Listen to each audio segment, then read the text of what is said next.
খুশদিল শাহ প্রথম বলটি করলেন, অফ স্টাম্পের উপরে ছিল, চমৎকারভাবে ভিতে খেলেছেন। ওয়াইড মিড অফে মাহমুদুল্লাহ রিয়াদ কুড়িয়ে ফেরত পাঠালেন এবং সঙ্গে সঙ্গে রান পেয়ে গেছেন।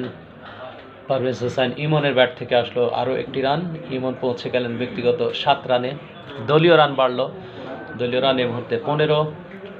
বিনা উইকেটে সিলেট টাইটান্সের সংগ্রহ। আর মাত্র 100 রান করতে হবে। Close fielding. নুরুল হাসান সোহান বুঝতে পারছেন যে সময় বেশি নেই, রান কম এবং ব্রেক থ্রু দরকার। ব্রেক থ্রু না নিলে কিন্তু কখনোই জেতা সম্ভব নয় ফিল্ডিং সাইডের জন্য। আসছেন খুশদিল শাহ, বামহাতে অথবা স্পিনার, চমৎকার ব্যাকফুটে গিয়ে স্কোয়ার কাট, deep backward, point clear, 4 run. তৌফিক খান তুষারের ব্যাট থেকে দ্বিতীয় 4 আসলো।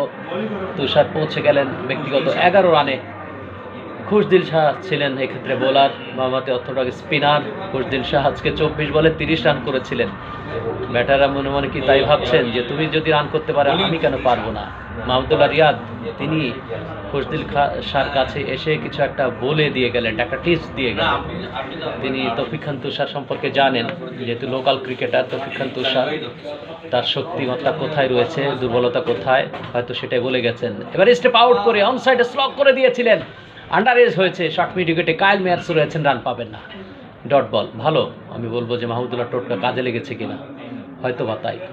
একটি ডট বল পেয়েছেন। 19 বিনা উইকেটে সিলেট টাইটান্সের সংগ্রহ। চতুর্থ ওভারে খেলা চলছে। এবারে লটরট শট খেলে দিয়েছেন, short pitch delivery, corner zone দিয়ে বল চলে গেল সীমানার বাইরে। High handsome and the result is maximum. ছক্কা পেয়েছেন তৌফিক খান তুষারের ব্যাট থেকে। প্রথম 6 আসলো, 17 রানে পৌঁছে গেলেন তুষার। দলীয় রান বাড়লো 25 বিনা উইকেটে সিলেট টাইটান্স। সিলেটের গ্যালারি কিন্তু এই মুহূর্তে উত্তাপ ছড়াচ্ছে। সিলেটের জার্সি পরে, সিলেট টাইটান্সের জার্সি পরে, গ্রিন জার্সি, দূর থেকে সহজেই কিন্তু চেনা যায়। চা বাগানের যে সবুজ ভাব গ্রিন রয়েছে, ঠিক তার সঙ্গে মিল রেখেই তাদের জার্সি। পরে বল, এবার ব্যাকফুটে গিয়ে কাট শট, এবারে রান পাবেন না। শর্ট ব্যাকওয়ার্ড পয়েন্টে ফিল্ডার আছেন এবং সেই সঙ্গে গালিতে একজন ফিল্ডার আছেন।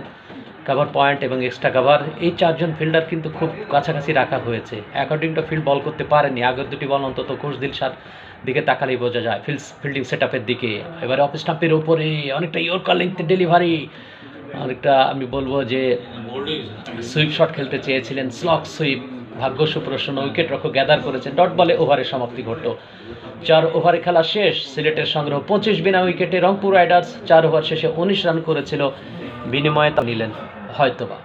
নাইম হাসান যাচ্ছেন ব্যক্তিগত দ্বিতীয় ওভার। পারভেজ হোসেন ও ইমন সফল করে খেলতে চেয়েছিলেন, পেছনে অনেকখানি সরে গিয়েছিলেন এবং পেছন দিকে শেষ মুহূর্তে নেগোশিয়েট করেছেন। কবজির মোচড়টা দিয়েছিলেন কিন্তু আলতোভাবে দিয়েছিলেন। স্কোয়ার লেগে ডিপার একজন ফিল্ডার রেখেছিলেন, একটি রান পেয়েছেন পারভেজ ইমন।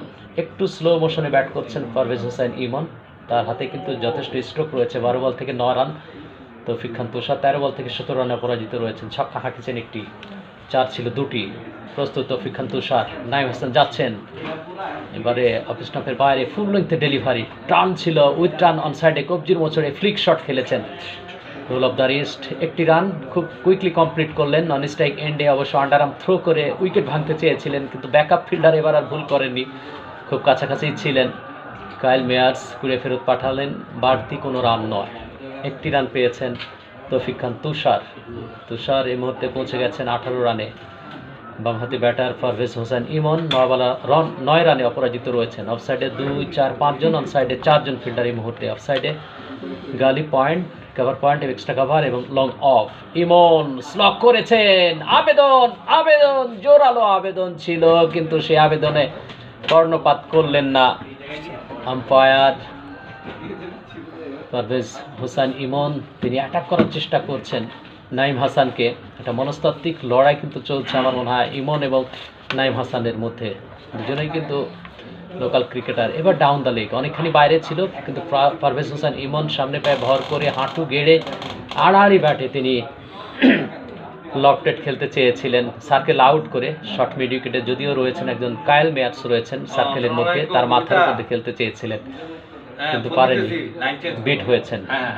পঞ্চম বল, পারভেজ হোসেন ইমন বলতে না বলতে স্লটে পেয়েছেন জুসি হাফ ভলি, 45 ডিগ্রি অ্যাঙ্গেলে নেগোশিয়েট করেছেন। স্ট্রেট লং অনের উপর দিয়ে বল প্রজেক্টাইল মোশনে আছড়ে পড়লো ঠিক বাউন্ডারি লাইনের ক্যামেরার পেছনে।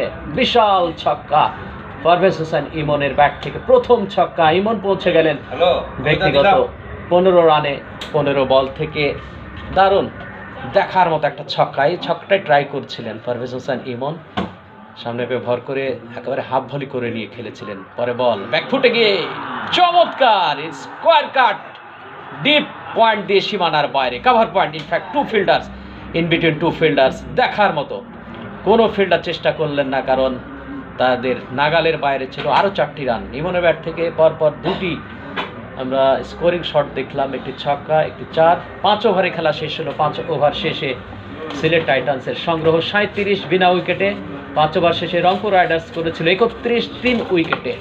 কোনো উইকেটের পতন ঘটেনি, রানের দিক থেকে এগিয়ে রয়েছে সিলেট টাইটান্স। 6ষ্ঠ ওভার থেকে মাইক্রোফোনে পরিবর্তন, আমন্ত্রণ জানাচ্ছি মোয়াজ্জেম হোসেন পলাশ আপনাকে। জি, অসংখ্য ধন্যবাদ জামিলুর রহমান আপনাকে।